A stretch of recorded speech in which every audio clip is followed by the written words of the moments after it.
할렐루야. 함께하는 교회 모든 성도를 주님의 이름으로 사랑하고 축복합니다. 오늘 우리에게 주신 하나님의 말씀은 사도행전 9장 말씀입니다. 9장 18절부터 19절을 함께 보도록 하겠습니다. 곧 사울의 눈에서 비늘 같은 것이 떨어져 나가고 그는 시력을 회복하였다. 그리고 그는 일어나서 세례를 받고 음식을 먹고 힘을 얻었다. 오늘 말씀은요, 바울에 대한 이야기입니다. 여러분, 바울은 어떤 사람이었을까요? 처음부터 복음을 힘껏 전하고 하나님을 위해 살아갔던 사람이었을까요? 예수님을 정말 잘 따르는 사람이었을까요? 그렇지 않습니다. 바울은 잘못된 열심을 가지고 자신이 하나님을 잘 섬긴다고 생각했던 사람입니다. 누구보다 그는 구약의 성경에 정통했고요. 또 그의 하나님에 대한 신앙적 확신은 누구보다 강했죠. 그런데 그 확신이 오히려 잘못된 방향으로 나아갔기 때문에 그를 통해서 예수를 따르는 많은 사람들이 피해를 입었습니다. 자, 그러면 인지상정이라고 그렇게 하나님 나라를 방해하고 잘못된 열심으로 예수님을 믿는 사람들을 핍박했던 바울을 우리는 쓰면 안 되잖아요. 근데 하나님께서는 그 바울을 버리지 않고 그를 부르셨습니다. 이것은 굉장히 많은 부분을 우리에게 얘기하는데, 특별히 하나님께서는 우리가 가장 부끄러운 과거를 갖고 어두운 자리에 있고, 그리고 우리가 더 이상 하나님이 나 같은 사람을 쓰시겠어요? 라고 하는 부끄러운 과거와 삶을 가졌다 할지라도 하나님께서는 다시 부르시고 일으키시고 당신의 나라를 위해 쓰신다는 것이에요. 사울이 다메섹으로 가는 길에 큰 빛이 비추었습니다. 그때 그는 땅에서 엎드려져 주의 음성을 들었습니다. 사울아, 사울아, 네가 왜 나를 박해하느냐? 여기서 복음의 핵심이 드러나죠. 계속해서 잘못된 열심과 방향으로 가는 바울을 찾아오신 것은 예수님이셨습니다. 바울이 주님을 찾은 게 아니라 예수님이 가장 절망적인 상황, 가장 하나님과 반하는 삶에 살아갔던 바울을 찾아오는 것이에요. 이것을 은혜라고 하게 합니다. 오늘 우리의 삶에도 이런 은혜가 있습니다. 여러분이 주님을 찾기 전에 여러분을 주님이 찾아오십니다. 오늘 이 복된 주말에도 여러분들이 이 아침에 우리가 주님을 찾을 수 없는 비참한 현실 속에 앉아있다 하더라도 주님이 여러분의 이름을 부르시면 여러분을 찾아오십니다. 또한 하나님께서는 항상 사람을 통해서 사람을 회복시키십니다.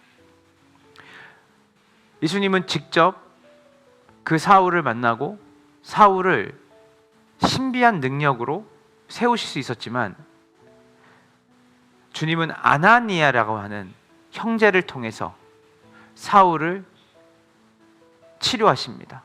사울을 교정하십니다. 여러분, 우리가 사람으로부터 많은 상처를 받습니다. 사람으로부터 많은 어려움을 겪습니다. 그러나 하나님은 반드시 사람을 통해서 사람을 회복시키십니다.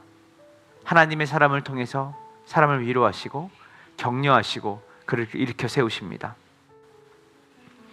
저는 오늘 검단 함께하는 교회 우리 성도들이 오늘 나를 통해서 하나님이 누군가를 회복시키실 수 있다라는 것을 기억하시고, 여러분의 말과 여러분의 삶을 통해 하나님께서 사울과 같이 주저앉아 있는, 그 낙담하고 있는 그 사람을 일으켜 세우시는 놀라운 은혜를 경험하는 여러분의 삶이 되기를 원합니다. 여러분, 오늘 사도행전 9장은 단순히 한 사람이 변화되는 사건을 넘어서 복음의 정수, 즉 하나님께서 우리를 찾아오셔서 정말 가장 어둡고 추악한 삶에 놓여져 있는 우리의 삶에 예수님께서 우리의 죄를 대신 담당하시고 우리를 구원하셔서 하나님의 자녀를 삼으신 그 놀라우신 복음이 오늘도 그 바울의 삶 가운데 하나님께서 은혜로 찾아오심으로 그의 바울의 삶을 바꿔놓으시고 그를 하나님의 복음을 온 세상에 전하는 이방인의 복음 전파자로 삼으셨던 놀라운 은혜가 오늘 우리의 삶에도 동일하게 이루어진 줄로 믿으시기를 간절히 소망합니다. 이전 것은 지났으니 보라 새 것이 되었다. 주님은 우리를 새롭게 하시고 주님은 우리를 찾아오시며 주님은 우리에게 말씀하십니다. 내가 너를 사용하겠다. 내가 너를 이대로 두지 않겠다. 오늘 그 하나님의 간절한 은혜와 사랑이 우리 사랑하는 검단 함께하는 교회의 성도들에게 경험되어지기를 주님의 이름으로 축원합니다. 또한 하나님께서는 사람을 통해 일을 하십니다. 하나님의 신비한 은혜가 우리 가운데 기적적으로 자연의 법칙을 어기고 우리가 원하는 신비주의적으로 나타나는 것이 아니라 하나님은 반드시 신실한 하나님의 사람을 통해서 하나님의 말씀을 전하십니다. 그런 의미에서 우리는 성도 간의 교제가 중요하죠. 겉으로는 교회지만 내용은 교회의 교제가 없는 그런 껍데기의 교회가 아니라 진정으로 하나님께 쓰임받는 사람들이 우리 안에 많아졌으면 좋겠습니다. 그 사람들을 통해 사람들이 위로가 되고 회복이 되고 정말 사람들이 일으켜 세움받아 하나님의 사람으로 변화되어지는 그 일에 축복의 통로로 쓰임받는 검단 함께하는 교회와 우리 각 성도님들의 가정과 여러분의 삶이 되기를 주님의 이름으로 축원합니다. 축원합니다.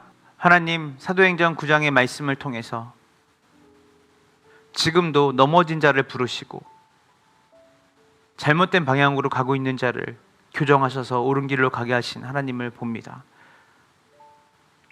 하나님, 우리가 가진 열심과 노력이 아니라 우리가 가진 의로움이 아니라 하나님의 은혜가 우리를 회복합니다.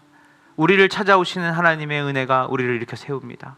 오늘 그 하나님의 은혜를 기억하게 하시고 또한 하나님께서 한 사람을 회복하고 치유하시는 일에 아나니아라는 사람을 통해 일하신 것처럼 오늘도 우리가 그 사람 또 그리고 그와 같은 사람이 되기를 소망합니다. 주님, 우리가 주님 앞에 쓰임받는 사람으로 당신의 나라와 역사를 위해 하나님의 축복의 통로로 쓰임받는 존재로 가정으로 오늘 우리의 삶을 또한 우리의 평생을 주님께 드리기로 결단하는 우리 검단 함께하는 교회 모든 성도들이 되게 하여 주시옵소서. 감사드리며 예수님의 이름으로 기도합니다. 아멘.